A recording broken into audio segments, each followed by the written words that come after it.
21:10, buonasera, ben ritrovati, puntualissimi con Ring, come ogni giovedì. La puntata nazionale e regionale, come sapete, è un tema animato, agitato, spesso nella nostra regione.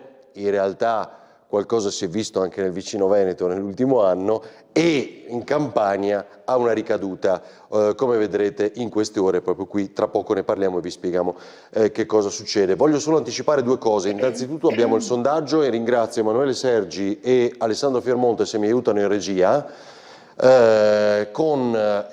Si avvicina il ritorno delle province, qualcosa di simile abbiamo chiesto ai nostri telespettatori anche qualche mese fa. Ora, con il voto della giornata di ieri della Commissione Affari Istituzionali, insomma, si avvicina il confronto anche in aula di questo ritorno molto probabile, come sapete, insomma, un po' più vicino, delle province. Siete d'accordo? Vi piacerebbe il ritorno alla provincia di Trieste, di Udine, di Gorizia, di Pordenone? Insomma, che cosa può accadere? Come logica si chiameranno ancora così, insomma, quello poi verrà applicato, deciso, studiato in Consiglio regionale, ma questo è l'iter avviato ormai da diverso tempo, che, come dicevo, ha fatto un passaggio in più. Non ho detto un'altra cosa, quindi continuate a rispondere al sondaggio. Tra un'ora circa, 22:15, nell'ultima parte di Ring, come spesso facciamo il giovedì e nelle ultime settimane in particolar modo, torniamo a parlare del caso Resinovic. Lo facciamo perché dopo le dichiarazioni del tecnico di laboratorio, che al giornale, al Piccolo in particolar modo, ha detto: sono stato io a rompere la vertebra di Liliana Resinovic nel preparare il tavolo per l'autopsia, qualcosa di diverso ha detto ieri sera a Chi l'ha visto. Dobbiamo parlarne, rivedremo un po' tutto quello che è accaduto negli ultimi giorni, che cosa sta succedendo. Siamo andati a rivedere la prima TAC di Liliana Resinovic dell'8 gennaio, quindi non l'autopsia che è dell'11, e quindi vi racconteremo quei risultati là ancora una volta. E poi ricordiamo anche come Sergio, fratello di Liliana, abbia denunciato questo tecnico di laboratorio. Insomma, ne parliamo nella seconda parte di Ring. Ora vi presento gli ospiti, come sempre comincio dalle donne, lo sapete. Saluto Maddalena Spagnolo della Lega, buonasera, bentrovata. Buonasera, buonasera a tutti. Maria Rosaria Capozzi, Movimento 5 Stelle. Buonasera e grazie per l'invito. Collegata c'è la segretaria del Partito Democratico regionale Friuli Venezia Giulia, Caterina Conti. Buonasera, grazie dell'invito. Claudio Giacomelli di Fratelli d'Italia. Buonasera, grazie dell'invito, buonasera a tutti i telespettatori. Adesso siete sfumati, non perché c'è il maltempo, ma perché vediamo un po' adesso se si aggiusta un po' l'inquadratura. Va bene, voglio dirvi, spiegandolo in maniera sicuramente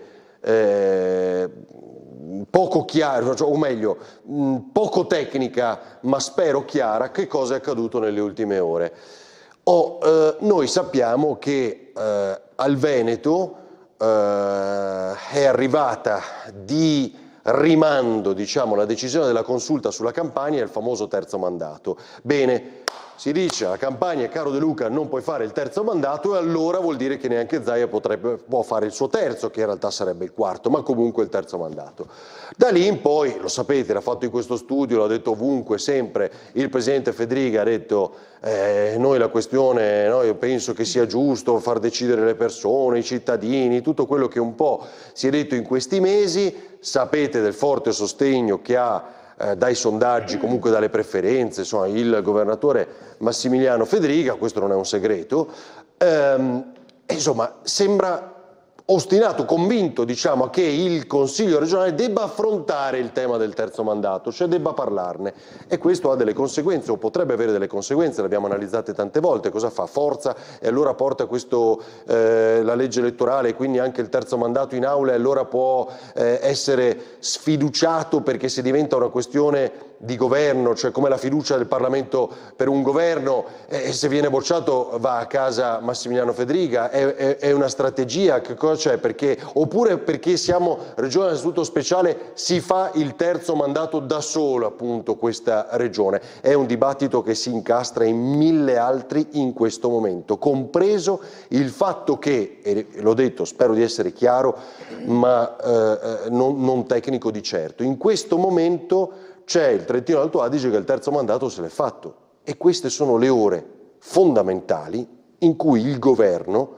decide se impugnare quel terzo mandato lì, esattamente come quello di De Luca, aprendo probabilmente un confronto serio o anche uno scontro con la Lega di Matteo Salvini, che è vicepresidente del Consiglio, che ha quel Trentino Alto Adige lì. Allora, adesso voglio sentire tutti voi, però mi dovete aiutare un attimo, Emanuele e Alessandro, con le motivazioni della sentenza. Perché stiamo affrontando questo tema oggi? Perché, eccolo qui, grazie, la Corte Costituzionale ha pubblicato le motivazioni di quella decisione che dice a De Luca: no, caro mio, il terzo mandato non te lo puoi fare. E quindi vuol dire che nemmeno Zaia, ripeto, sarebbe stato il quarto. E allora che fa il Friuli Venezia Giulia, che è regione a statuto speciale? Avevamo detto, ma quello parla delle regioni ordinarie, è scritto nella sentenza della Corte Costituzionale. Ora però è molto lungo, e avvocati mi aiutate, no? Volentieri. Però qui Capozzi abbiamo un problema, loro sono avvocati ma sono di centrodestra, quindi mi serve un avvocato. Va anche bene, del ci provo. Benissimo. Allora, il principio allora, esatto, questa sera sì. Allora, il principio statale del divieto del terzo mandato consecutivo, poi, insomma, è molto lungo, l'ho detto, per essere applicato non necessita, il principio statale del divieto di terzo mandato, non necessiterebbe di alcuna specificazione o recepimento da parte delle regioni, essendo già perfettamente delineato e immediatamente operativo. Tale, attenzione, principio fondamentale, questo è uno dei passaggi essenziali della motivazione della sentenza della consulta, risponderebbe alla ratio di imporre una disciplina uniforme e inderogabile su tutto il territorio nazionale. Vai pure a pieno schermo, Emanuele. Ammettendo diverse articolazioni di dettaglio in ambito regionale, e allora qua dovete dirmi cosa vuol dire, o parla di disciplina uniforme e inderogabile o parla di ammettendo diverse articolazioni di dettaglio in ambito regionale. Forse anche qui c'è qualcosa di interpretabile, senza tuttavia sacrificare l'istanza unitaria portata dalla disposizione statale. Interpreto cosa dirà Spagnolo, guardate che qui forse qualcosa noi possiamo fare, cosa dirà Giacomelli? No, qui è una disciplina uniforme e inderogabile su tutto il territorio nazionale. Beh, ho ragione o no? Intanto cominciamo con il dire che tutto questo vale, come detto in altri punti della sentenza, per le regioni a statuto ordinario, no? Perché disciplina uniforme e inderogabile su tutto il territorio nazionale ha sempre comunque quel riferimento, perché di quello stiamo parlando. Cioè non è tutto il territorio nazionale, è tutto il territorio nazionale. Tutto il territorio nazionale composto che afferisce alle regioni. Quando si parla delle regioni a statuto ordinario. Quindi, perché le regioni a statuto speciale come è la nostra non vengono ricomprese ma espressamente da questa sentenza. Che cosa ci dice? Che nell'ambito di una cornice di disciplina uniforme per quanto riguarda tutte le regioni a statuto ordinario, le singole regioni possono prendere delle norme, diciamo così, di dettaglio in questa cornice, e queste norme di dettaglio non possono arrivare a stabilire il terzo mandato per il Presidente della Regione, sempre in tema di regioni a statuto ordinario. Noi adesso in Regione affrontiamo questo dibattito, no, sul terzo mandato, così come in altre regioni si sta facendo. Dove? Qui, intende dire? No, qui a Ring? Anche dove? qui. Dove si affronta? In Regione, cioè in aula? Ne parliamo. Abbiamo visto come è stata dibattuta in altre regioni, ma sicuramente insomma affrontiamo l'argomento è fondamentale, a mio parere, capire quello che succederà, appunto, come è stato giustamente detto prima, in questo momento, no, con il termine che scade per la possibile impugnazione da parte del governo della legge del Trentino Alto Adige, che invece ha già deciso di dare questo terzo mandato al Presidente, e quindi questa norma di democrazia, possiamo dirlo, questa possibilità, ecco, di far scegliere i cittadini da chi possono essere governati. Quindi, qualora il governo di cui fate parte a Roma decidesse di impugnare, va bene per De Luca ma non va bene per il Trentino, e si apre un caso con la Lega? De Luca è una regione a statuto ordinario, e il Trentino no. Ferma lì. Mi fate vedere Giacomelli, poi voglio sentire Capozzi e Conti. Giacomelli dov'è? Allora, cosa dice? No, è di nuovo... Ma che è successo? Vede che è già sgranato qua, non so se è un segno politico... È un segno di fortuna. No, stia al gioco ovviamente, dai, vediamo se riusciamo... Ecco, dai, riusciamo... Beh, fantastico, bravo, perfetto. Non so se l'ha fatto lei o siamo stati noi. Comunque, dica, ha sentito, no? Qui dicono... vale sempre per le ordinarie. Ne abbiamo parlato per mesi e anche in questo studio Rizzetto ha detto non è vero, perché là si stabilisce comunque un principio in quella sentenza, e non lo so se lei lo vede e lo legge in quelle parole che oggi specificano quella sentenza. Cosa dice Giacomelli? Beh, confesso che a me piace parlare di politica più che di giurisprudenza, almeno quando sono a ring e quando non sono in studio legale. Ma la politica è... Non credo Federica che vuole il terzo mandato. Io non credo che questa sentenza sia una pietra tombale, perché effettivamente è una sentenza emessa in merito a una legge di una regione a statuto ordinario. Credo però che sia un macigno abbastanza pesante, questo sì. Nel senso che se dobbiamo parlare di questo, poi a me piace quando è la politica a decidere, non i giudici.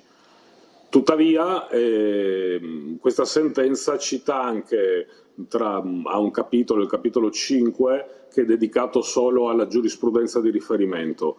E nella giurisprudenza di riferimento questa sentenza della Corte Costituzionale, che è stata pubblicata oggi, fa riferimento anche a una legge della Sardegna, che è regione a statuto speciale, che è stata cassata nel momento in cui prevedeva il terzo mandato per i sindaci. E il riferimento era diverso, non era la legge 165 del 2004, non era l'articolo 122 della Costituzione, ma l'articolo 51, e cioè secondo loro lede il principio per il quale ogni persona ha diritto in condizioni di parità di concorrere alle elezioni. E dicono, dopo 2 mandati, soprattutto di un esecutivo forte, eletto direttamente, un presidente, un sindaco eletto direttamente, ecco, quindi c'è un riferimento preciso alla base di questa sentenza, una sentenza emessa nei confronti di una regione a statuto speciale come la Sardegna. Quindi come dire, dovremmo vedere ciò che secondo me è interessante è anche la tempistica, nel senso che la legge della Campania è una legge di novembre dello scorso anno. La sentenza è stata pubblicata oggi integrale, ma la decisione è dell'udienza che è stata anche comunicata, è dell'udienza del 9 aprile. Quindi diciamo 4 mesi e mezzo, con in mezzo Natale e Capodanno, che nemmeno i giudici della Corte Costituzionale lavorano. Questo significa che se il governo deciderà lunedì, il Consiglio dei Ministri, di impugnare la legge del Trentino, noi possiamo immaginarci un percorso normale, oppure vagamente più veloce, di avere una sentenza sul Trentino che arriva alla fine di luglio oppure all'inizio di settembre. Quindi diciamo che molto del dibattito che si fa e che è centrale, perché Federica ha posto una questione, la Lega ha posto una questione, il centrodestra ha un modo di governare per il quale quando abbiamo delle idee diverse ci confrontiamo e troviamo la sintesi a vantaggio sì, dei però quello dei tempi è interessante, lo dica perché quello dei tempi significa che ora che ne discutiamo, che ci mettiamo al tavolo, probabilmente potremmo avere già una sentenza, non tutta la motivazione, ma il dispositivo della sentenza della Corte Costituzionale sul Trentino. Quindi ecco, è una questione, poi Federica sì, ma lei sta dicendo questo, Giacomelli, mi guardi bene, lei lo sta dicendo perché a ottobre scadranno i 2 anni, 6 mesi e un giorno, cioè la metà del mandato Federica, limite entro il quale può accadere le cose di cui abbiamo parlato tante volte, la famosa sfiducia, se si forza un testo in aula viene bocciato. Se cade quindi di conseguenza la giunta regionale può ricandidarsi Massimiliano Federica perché non vale come il secondo mandato, giusto? Non Due è detto. cose. Uno, facciamo questo dibattito, però devo dire che di queste cose, di dimissioni, di far cadere il centrodestra in regione, ne ho sentito parlare moltissimi giornalisti, Sì. nei corridoi ne ho sentito parlare da moltissimi politici, ma né nei corridoi né nelle stanze, qualsiasi siano, di riunione, io non ho mai sentito dire una parola in questo senso dal presidente Massimiliano Ma Federica. su questo non c'è alcun dubbio e fa bene a dirlo. Ma questo però guarda, no, fa bene a importante, dirlo. neanche fuori da telecamera. Io non credo che Federica farebbe cadere il governo del centrodestra in regione per avere un mandato in più che durerebbe invece che fino al 2028, fino al 2030. E io non gliel'ho mai sentito dire e credo che non glielo sentirò mai dire. Forse qualcuno può dirlo, ma io non credo non l'ho mai sentito dire da lui, non credo che lui lo dirà mai, e per come ho conosciuto Massimiliano Federica come presidente in questi anni di consiglio regionale, credo che non lo farebbe mai. Va bene, vi ricordo, grazie, infatti gli sms ci sono, il 375 6458 500, voglio sentire anche Capozzi e Conti, poi andiamo in pubblicità. Il problema è il terzo mandato a Federica oppure per gli 8 assessori che andranno a casa, guarda caso, non eletti dai cittadini, non tutti. Allora va bene, prego Capozzi. Beh, io ho trovato questa sentenza sicuramente entusiasmante, per me costituisce una pietra miliare rispetto ad una questione che sta tenendo il banco da alcuni mesi, e questo perché ci sono alcuni presidenti di regione che vogliono sicuramente continuare il loro percorso e ci sono alcune forze politiche che vogliono conservare il loro avamposto. La considero una pietra miliare perché viene sancito un principio, in questo mi trovo stranamente d'accordo con l'onorevole Virrizzetto, perché dice che il divieto è un principio fondamentale che non può essere surclassato dal recepimento da parte delle regioni, e quindi per me questo è un passaggio importantissimo e sottende un po' quella che è la ratio anche della norma stessa, perché è nata proprio per non consentire il perpetrarsi del potere per un tempo protratto che è quello di 10 anni, e quindi proprio per un bilanciamento anche dello stesso sistema democratico, e quindi non poteva che andare in questa direzione, e qualunque forzatura anche dal punto di vista della nostra regione io la troverei appunto andare in contrasto proprio rispetto a questo, perché parliamo di un principio fondamentale. I principi fondamentali non è che si applicano soltanto ad alcune regioni e ad altre no, benché la sentenza precisi che si sta esprimendo rispetto alle regioni a statuto ordinario. Però è lo stesso articolo 122 della Costituzione che espressamente cita la parola principi fondamentali, no? Per parlare, ma sempre nell'ambito delle norme che riguardano delle norme elettorali delle regioni a statuto ordinario. Fatemi sentire anche Caterina Conti, dai, segretario. Ma non sono una costituzionalista, quindi lascio agli esperti. Però credo che oggi la sentenza e le pagine, le motivazioni sono molte e lunghe, e abbia sancito un principio, diciamo, abbia ribadito un principio già presente, cioè quello che bisogna evitare che il potere venga concentrato nelle mani di una sola persona per più di 10 anni. E questo è, diciamo, quindi ci sono due livelli: il livello costituzionale, su cui non mi addentro, però ha ragione chi lo diceva prima, lunedì scopriremo se il Consiglio dei Ministri impugnerà la legge fatta appunto dal Trentino Alto Adige, perché capiremo lì se la strada è questa e quindi la cosa è applicabile anche a una regione come il Friuli Venezia Giulia. E poi c'è una questione prettamente politica. Noi abbiamo sempre detto di essere contrari al terzo mandato. Pensiamo e penso che se c'è un bravo governatore di regione, un bravo presidente di regione, 10 anni siano sufficienti per governare, per realizzare riforme e migliorare le condizioni di vita dei cittadini, ma soprattutto che il potere non si debba concentrare per così tanti anni nelle mani di una stessa persona. Quindi le cose stanno un po' di pari passo per noi. Poi chiaramente aspettiamo anche nei prossimi giorni quello che succederà. La nostra opinione in merito non cambia e mi sembra che le motivazioni uscite oggi vadano comunque in questo senso. Allora, sono le 21:30, devo andare velocissimo. Continuate a partecipare al sondaggio, ricordo sentirete il segnale di occupato, ma perché è anonimo e gratuito, è così che funziona, quindi ha registrato la vostra preferenza. Giustamente via SMS dicono, forse perché ho citato io le dimissioni ancora, che non è dimettendosi entro i 2 anni, 6 mesi, un giorno che può ricandidarsi Federica, è solo con la sfiducia su un intervento su cui pone la questione di governo, giusto? Esatto. Giusto? Sì, sì. Giacomelli? Deve la sfiducia in Consiglio. La legge regionale dice che se entro 2 anni, 6 mesi, un giorno pone una questione di mandato che definisce questione di mandato una questione che lui giudica fondamentale per la realizzazione del programma. Esatto. Anche su questo devo dire, sarebbe, e ripeto, il Federica che conosco non lo farebbe mai, sarebbe comunque anche piuttosto pericoloso, nel senso che se qualcuno facesse un ricorso dicendo l'adempimento del programma di 5 anni non può avere come questione fondamentale il fatto di averne 10, perché evidentemente averne 10 non è all'interno del programma, rischierebbe anche un ricorso con la sua nuova candidatura e sarebbe un rischio non da poco. Se parliamo del programma, quindi una cosa che ritengo fondamentale, il programma si fa in 5 anni, dice Giacomelli. Non puoi mettermi come una questione...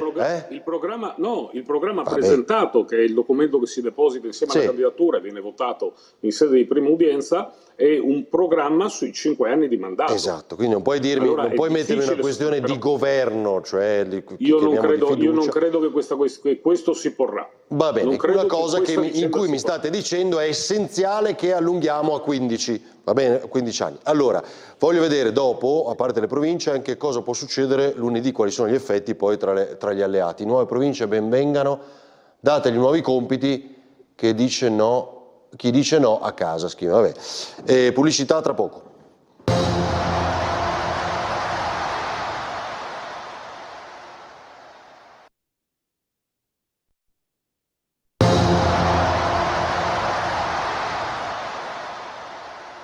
È una prerogativa del segretario scegliersi il vice e mi fermo qui, nel senso che non è che cambio identità in base ai vice segretari, cioè penso che noi abbiamo una missione che è quella di rappresentare le diverse identità di questo Paese. Vannacci o non Vannacci, Luca Zaia dice di rimanere leghista nel DNA e lo fa parlando da Roma, tra un appuntamento e l'altro, su tutti quello del Consiglio federale della Lega, e questo nel giorno in cui dalla consulta arrivano le motivazioni della sentenza sullo stop al terzo mandato, divieto che viene ribadito è subito vincolante. Non servono, per intendersi, leggi applicative né nazionali né regionali, in quanto principio fondamentale. Inevitabile quindi per i giornalisti, anche romani, chiedere al diretto interessato cosa c'è nel suo futuro immediato, visto che si voterà in autunno. In Lega c'è un mantra, il militante è sempre pronto dall'alba al tramonto. Le riserve per il governatore uscente saranno sciolte al momento debito, per ora nessun commento, se non laconico, anche alla candidatura di Flavio Tosi come presidente, avanzata da Forza Italia.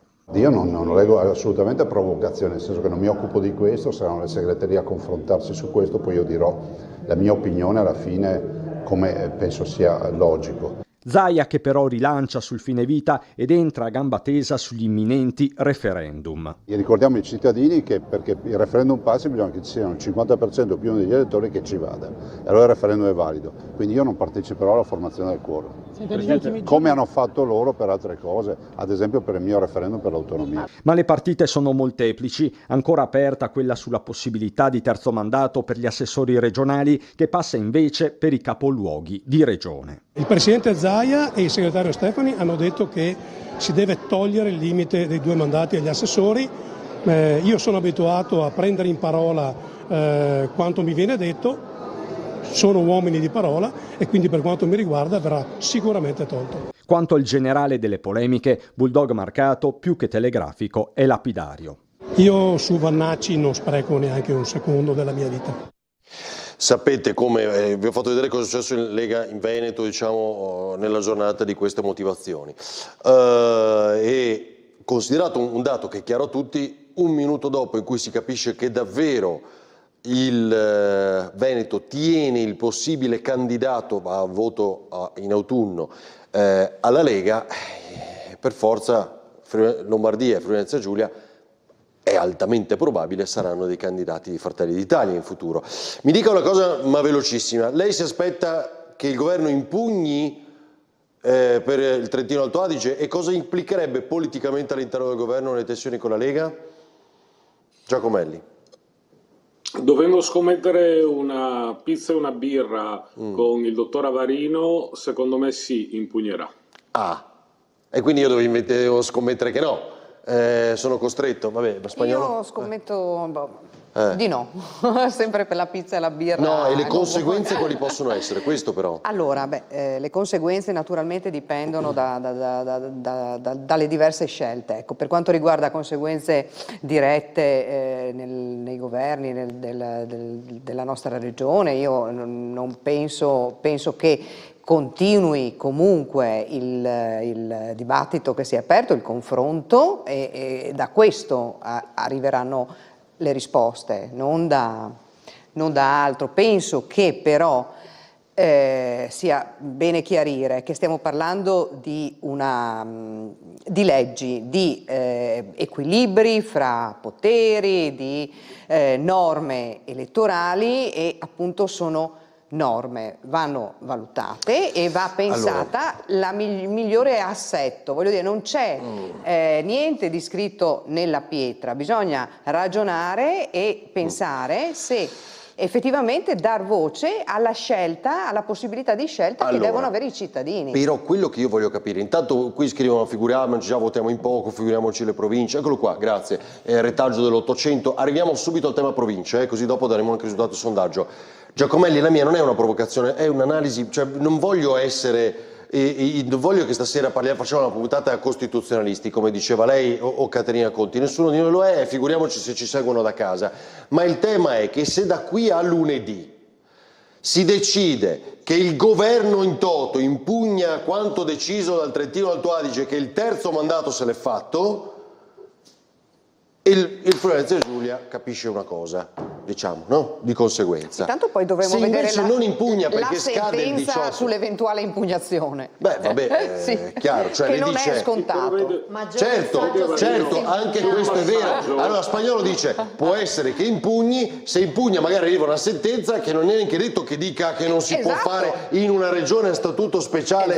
il suo terzo mandato. Altro scenario ulteriore, certo. Ci credo. Avarino, c'è un dato che però il tema è se invece non impugna il governo, qua si accelera tutto, il giorno dopo, in Friuli-Venezia Giulia, per volere o meno di Massimiliano Federica, come diceva lei. Le dico un motivo per cui il governo dovrebbe impugnare, ed è un motivo anche per il quale dovrebbe impugnare senza conseguenze politiche all'interno del centrodestra. Perché piaccia o non piaccia, applicabile o non applicabile, l'ultima sentenza della Corte Costituzionale, quella recente, dice che quando si violano principi fondamentali non è solo il governo, nell'inerzia del governo, il governo può anche non impugnare, ma nel momento pratico, e cioè nel momento in cui ci dovesse essere una candidatura al terzo mandato, lo possono impugnare i cittadini. E allora vede, credo che faccia bene a tutti sapere qual è l'opinione della Corte Costituzionale, piuttosto che aspettare la fine del mandato, candidare un presidente per il terzo mandato e poi su ricorso di un cittadino o di un partito, magari del centro-sinistra, si scopre che non si può essere il mandato. Per questo fare chiarezza è fondamentale, e per quanto ci siano anche delle sensibilità diverse all'interno del governo, è chiaro che credo che neanche la Lega faccia comodo che il governo sia fermo e poi arriva, adesso il PD o il Movimento 5 Stelle, lo dico per le persone che oggi sono qui, e lo impugnano loro, e quando lo vogliamo scoprire?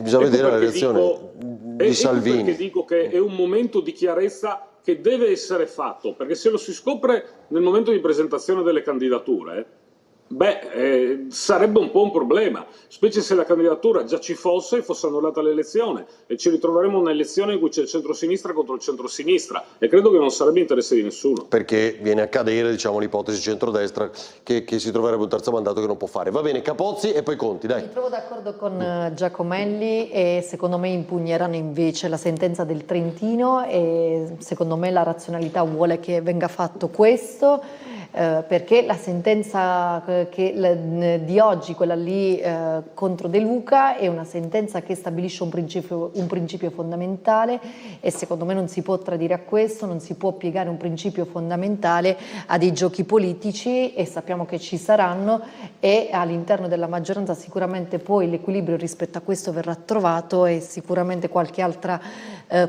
scambio avverrà, perché tutti quanti potranno stare tranquilli.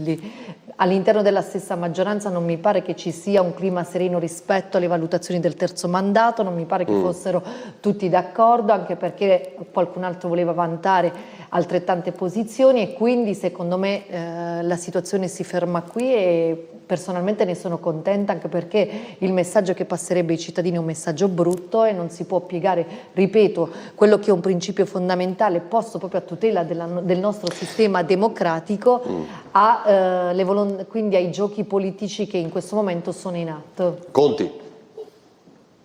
Ma sì, dal punto di vista politico mi sembra che la questione del terzo mandato sia tutta una questione personale, di ambizioni e future posizioni per chi oggi riveste questo ruolo, quindi credo che questo interessi poco ai cittadini. Il dibattito lo mantiene aperto il presidente Fedriga, perché mi sembra che anche alcune forze della sua maggioranza lo abbiano già chiuso più volte, e lui, che dopo dal Giappone, da dove va in giro, insomma, si ricorda del terzo mandato, perché evidentemente è una questione più sua, del suo destino personale. Questo vale per lui come per altri presidenti di regione, e penso che diciamo, la politica non debba risolvere i destini personali di un presidente che non sa se fare un altro mandato, magari anticipando la fine di questo oppure altro. Penso che la questione sia dare un governo stabile a una regione. Fedriga ha ottenuto il consenso dei cittadini, la governi per gli anni che gli restano da fare, per il suo mandato, e poi si vedrà. Io sinceramente credo che questo dibattito ne abbiamo parlato fin troppo, nel senso che è importante, è giusto chiarire, e condivido quello che veniva detto, perché è un elemento di chiarezza anche per i cittadini. Dopodiché credo che i problemi oggi siano ben altri, a partire da una sanità a pezzi, a partire dalle imprese che fuggono dal nostro territorio, i tanti giovani che vanno via, quindi i temi di dibattito politico sono altri e riguardano la vita concreta delle persone. A me spiace però che venga dato un taglio personalistico a una scelta di questo tipo, terzo mandato, come se fosse una battaglia personale di chi vuole restare a fare Allora, intanto si parla di difendere la possibilità di scelta da parte dei cittadini e la possibilità di riproporsi, soprattutto nei casi in cui si è fatto bene e si sta facendo bene, e poi la possibilità per i cittadini di votare o di non votare quella proposta, voglio dire, per cui stiamo parlando di cose che non sono personali, che si sta parlando della possibilità delle persone di scegliere ben valutando come è stata gestita e diretta la regione nel periodo in cui insomma si è governata la regione.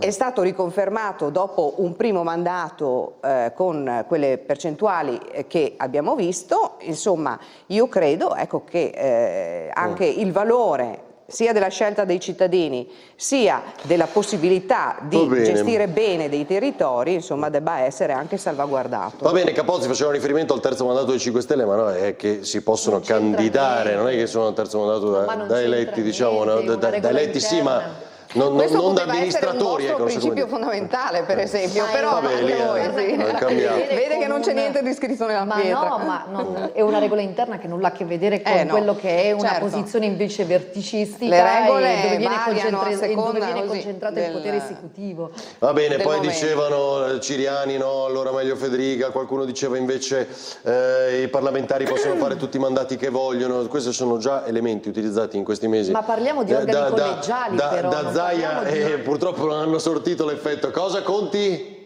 Dico mandati a vita a questo punto, cioè uno si può candidare anche parlamentari, per i parlamentari diciamo spesso anche voi avevate un limite che non necessariamente, ma ve lo siete dato voi diciamo di candidabilità di un esponente PD al Parlamento, no? In teoria 2, qualcuno l'ha derogato.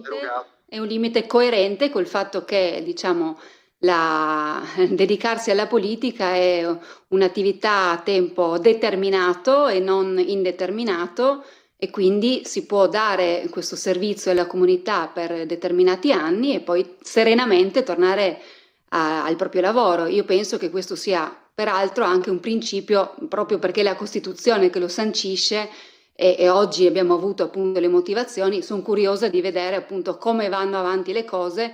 Penso però che il principio vada ribadito, cioè non è che siccome abbiamo la disponibilità di uno che ha vinto le elezioni bisogna tenerselo finché vince. Credo che questo sicuramente risolve dei problemi in casa Lega, però tiene anche degli equilibri, no? Rispetto ai governi delle regioni. Sappiamo che c'è un dibattito nel centrodestra su questo, però non è che dopo uno si dedica per 40 anni a guidare la regione perché i cittadini lo votano. C'è un principio anche insomma di ragionevolezza su quello che è stato scritto in Costituzione, no? Va bene, sono le 21:50, anticipiamo adesso la pubblicità e poi facciamo le province, allora così discutiamo di altro scenario degli ultimi giorni. Giacomelli, stava dicendo qualcosa? Sì, io accetto tutti i punti di vista. Quello che non accetto, almeno per ciò che riguarda Fratelli d'Italia, è dire che sono macchinazioni di potere perché vuole un presidente qua, un presidente là, un presidente su, un presidente giù, e quindi è una questione di nomi di potere.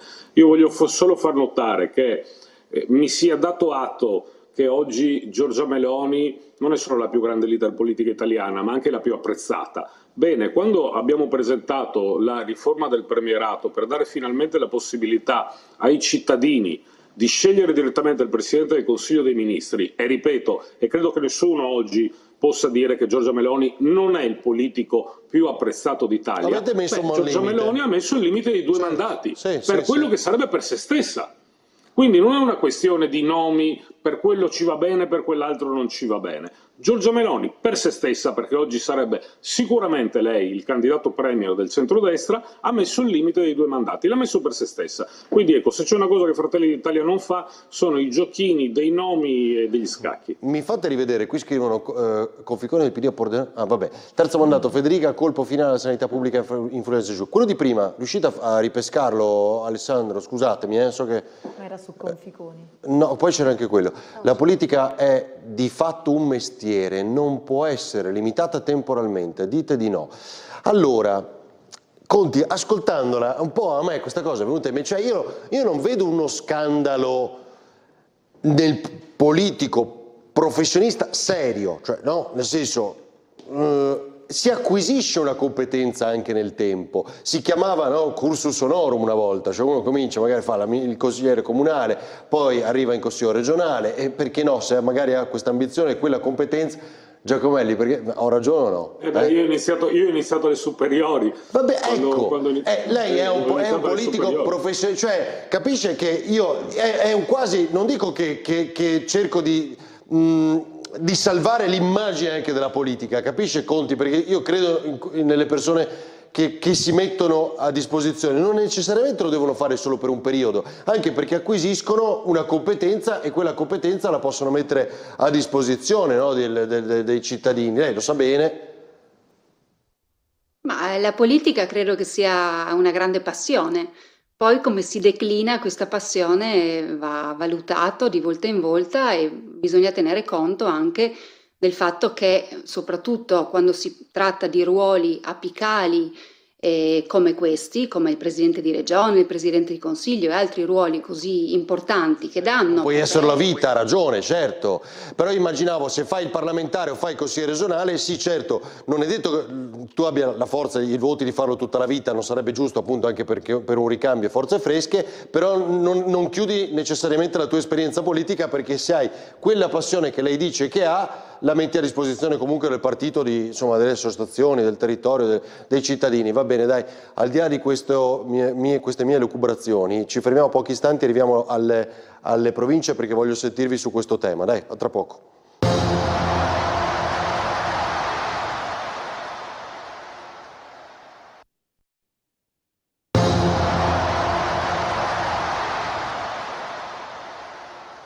Allora, sono le 21:57 e vi ricordo di partecipare al sondaggio, perché tra 10 minuti circa diamo il risultato e poi sono centinaia e centinaia le telefonate. Ho sbirciato l'andamento, vi dicono, ve lo anticipo, non posso dire nient'altro. Ho visto l'andamento prima di Ring e dopo Ring, si è ribaltato. Quindi, non so, sì, ancora dobbiamo parlare delle province, però non so cosa è successo, quindi evidentemente o elettorati diversi, Giacomelli, non lo so, quindi fino ai telegiornali c'era un andamento, dopo è diventato diverso. Sicuramente non è merito nostro, perché non abbiamo ancora parlato. Esatto, adesso arriva, quindi in un senso non è dovete convincere, perché non dico com'è l'andamento, dovete convincere chi vi segue. Allora, vi ricordo poi che alle 22:15 torniamo a parlare del caso Resinovic. Allora, perché volete il ritorno delle province? Perché un governo del territorio più vicino alle persone è in grado di dare le risposte migliori, perché dalla regione al comune è necessario un ente che riesca a gestire le varie problematiche, le questioni di area vasta, e la regione sia sgravata da tutta una serie di adempimenti di ordine anche più materiale, più piccolo, che comporta tutta una serie di attività che può essere meglio gestita dalle province.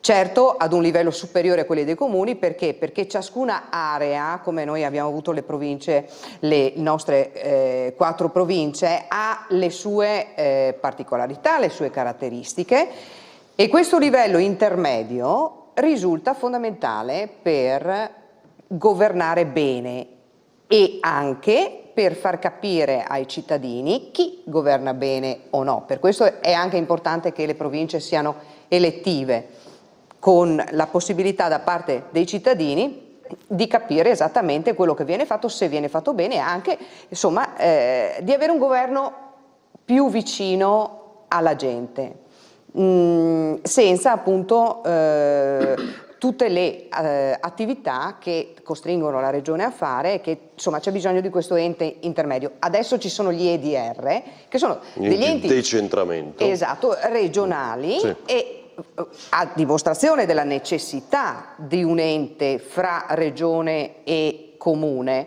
e se questi enti vengono rappresentati dalle province, che fra l'altro fanno parte della nostra storia, e elettive, credo che sia la forma migliore per dare risposte e corretta gestione dei territori. Sono contenta che sia stata approvata oggi dalla Commissione Affari Costituzionali del Senato la bozza, insomma, che verrà poi portata all'esame del Senato e della Camera per l'ultimo passaggio, onde consentire che le province diventino di nuovo realtà, vengano approvate entro il 2025 e divengano proprio materialmente realtà, sì, nel 2026, perché le risposte saranno sicuramente migliori. Ecco. Conti, voi?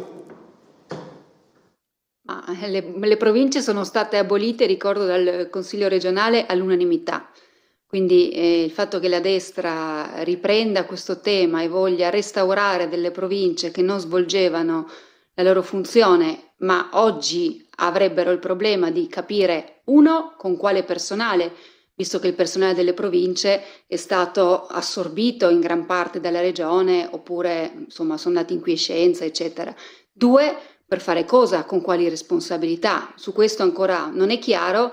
Quello che è chiaro è che oggi abbiamo una regione fortissima e dei comuni molto molto deboli, lasciati da soli, incapaci tante volte non perché siano incapaci, ma perché non sono nelle condizioni di poter spendere e di poter attuare quelle politiche che servono ai cittadini. Quindi io penso che allora, la ho priorità... capito. Cioè, quindi se interpreto quello che lei sta dicendo è che molti i dipendenti passati dalla provincia e di fatto alla regione invece servivano ai comuni, questo intende dire?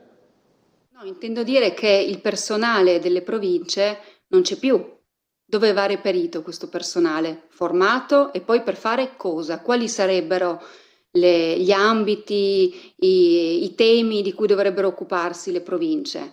Noi pensiamo che sia meglio invece, ma è quello che abbiamo sempre detto, un ente di area vasta che non è le province, ma che possa invece occuparsi di alcuni temi che sono quelli sì legati al territorio, alle esigenze anche sovracomunali che potrebbero rispondere meglio ai problemi che ci sono. Fatto sta che oggi noi ci troviamo, penso che insomma lo sappiano in tanti perché i sindaci lo lamentano, con dei sindaci che sono nella difficoltà di poter continuare a mantenere i servizi essenziali proprio perché non hanno già personale oggi, perché sappiamo bene che il personale dei comuni spesso va a lavorare, fa domande, fa concorsi in regione, che peraltro continua a farli questi concorsi, e quindi il punto è: noi non vogliamo il ritorno delle province, noi pensiamo che quello che potrebbe essere utile sono enti di area vasta che si occupino dei diversi temi, con però delle unità sovracomunali e non di una, diciamo, estensione così ampia come sono state le province. Penso alla provincia di Udine, alla provincia di Pordenone in particolare, no?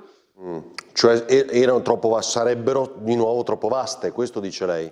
Troppo vaste, con competenze che oggi saranno... Cosa tornano a fare? Le strade, le scuole, di cosa dovrebbero occuparsi? Questo chiedo alla destra ovviamente. Mi sembra che stiano solo sventolando una idea su cui però una scatola vuota per ora. Capozzi e Giacomelli, è chiaro che, lo aveva detto Roberti, qualche assunzione bisogna farle, e coloro che dalle province sono passati alla regione, quindi con un contratto anche migliorativo, visto che lo scrivevano via SMS, e l'abbiamo detto tante volte, tornerebbero se vogliono, dalla regione alla provincia, però con la stessa qualità di contratto, no? Perché non è che può cambiare, certo. Ecco, no? Tornare al contratto che hanno i comuni e le province. Prego. Ma noi abbiamo gli enti locali che sono in forte difficoltà proprio per la mancanza di personale amministrativo qualificato. Questo ci fu evidenziato anche in una relazione della Corte dei Conti. Quindi riteniamo che ci chiediamo anche noi come verranno riempiti questi nuovi organismi che non... Ma siete a favore o contro? No, noi siamo totalmente contro, li consideriamo dei poltronifici, serviranno soltanto a collocare chi è rimasto fuori dalle varie competizioni elettorali e quindi servono a alcune forze politiche per trovare collocazione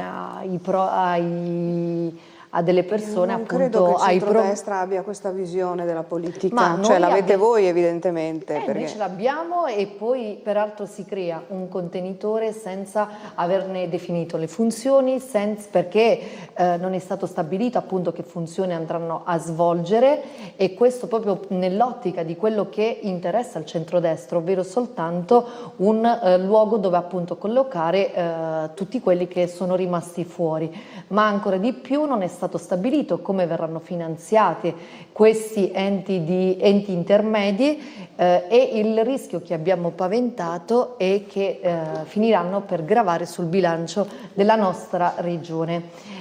Voglio aggiungere anche un dettaglio che era già stato anticipato anche dalla segretaria del PD.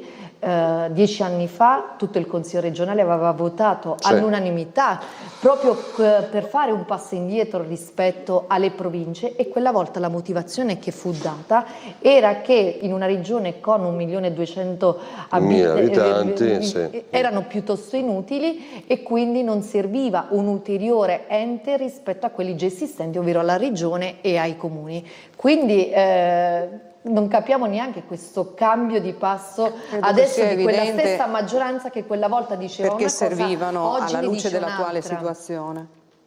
Cioè credo si è che reso si sia evidente. reso evidente. Va bene, dai Giacomelli, sorride sornione, voglio sapere perché. O per un SMS che ha visto poco fa, dai. No. Ah, non quello della Lega che doveva combattere Roma ladrone, la burocrazia, non quello. Va bene. Rispettando tutti, quando sento la collega Capozzi che dice che il centrodestra ha bisogno di mettere le persone non elette, io con tutto il rispetto, mi perdoni la battuta, mi sembra che in questo momento, in base ai dati elettorali, il centrodestra non abbia alcun problema perché ne ha eletti veramente tantissimo, piuttosto il centro-sinistra che avrà qualche problema a mettere, e il Movimento 5 Stelle in particolare. Per il resto sento la segretaria Conti che parla di enti d'area vasta, ma fuori da questa grandezza mi sembra che nel momento in cui riconosciamo che debbano esserci degli enti di area vasta che si collochino tra comune e regione e soprattutto a sovrintendere i comuni, beh allora, visto che lo riteniamo anche noi, mi sembra che la grande differenza è che noi li vogliamo elettivi. Cioè noi vogliamo che siano i cittadini a dire chi li gestisce, che non siano enti di secondo livello, ma che siano enti eletti direttamente ai cittadini. Per ciò che riguarda l'utilità, io credo che sarebbe una riforma molto importante per Gorizia e Pordenone. Credo che sia Trieste meriterebbe un discorso a parte perché è un comune di 200.000 abitanti in una provincia di 230.000 abitanti, ma c'è i suoi motivi, e sia addirittura fondamentale per il Friuli. Io credo che il Friuli in questo momento abbia bisogno di un elemento di sintesi che non è e non è mai stato né di centrodestra né di centro-sinistra, non può essere il sindaco di Udine, perché il sindaco di Udine non è rappresentativo di tutto il Friuli.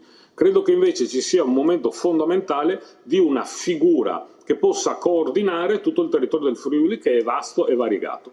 Per ciò che riguarda Trieste, Trieste è un caso a parte naturalmente, perché si diceva 200.000 abitanti su 230.000 della provincia, ma voglio ricordare anche che rispetto alle strade provinciali sarebbe utilissimo. Voglio ricordare le nostre scuole superiori a Trieste ad esempio sono scuole superiori che sono dell'800 e nessuno può dire centrodestra o centrosinistra che nel momento in cui c'era la provincia di Trieste, ricordo centrodestra o centrosinistra, ha fatto degli investimenti anche record, quindi credo che sia fondamentale per il Friuli, molto importante per Gorizia e Pordenone e penso che possa aiutare moltissimo anche Trieste.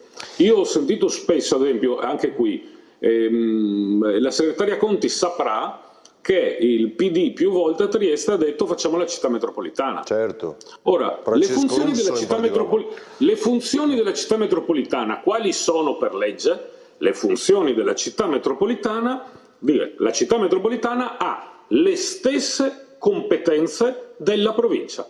Questo dice la legge. Quindi la città metropolitana la fai quando gli dai una perimetrazione diversa da quella della provincia. Non posso pensare che Trieste sia il comune di Trieste città metropolitana, che non avrebbe alcun senso perché è un comune unico.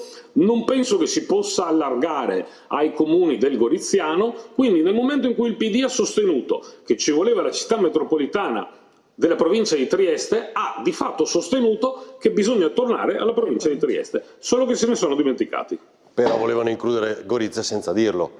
Conti vuole rispondere su questo? La vedo un po' dura. Ho capito cosa voleva dire. Conti, due provocazioni. La prima, voi volete di fatto un ente di area vasta, addirittura di più perché la provincia vecchia era troppo grande, mi è sembrato lei intendesse questo, e dice Giacomelli non elettivo. E poi su questa cosa della città metropolitana, perché a Trieste è stato un gran dibattito con Francesco Russo e non solo, dai.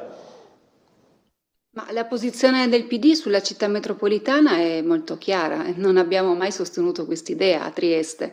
Era una idea di un esponente del PD, ma non era la posizione del Partito Democratico, anche perché, se non sbaglio, vado a memoria, mi sembra che città metropolitana richieda in realtà un numero di abitanti molto superiori. Qui abbiamo una specificità diversa a Trieste, no? Quindi alcuni diversi comuni con una maggioranza della comunità slovena. Questo è un punto, però sul ritorno delle province ci sono...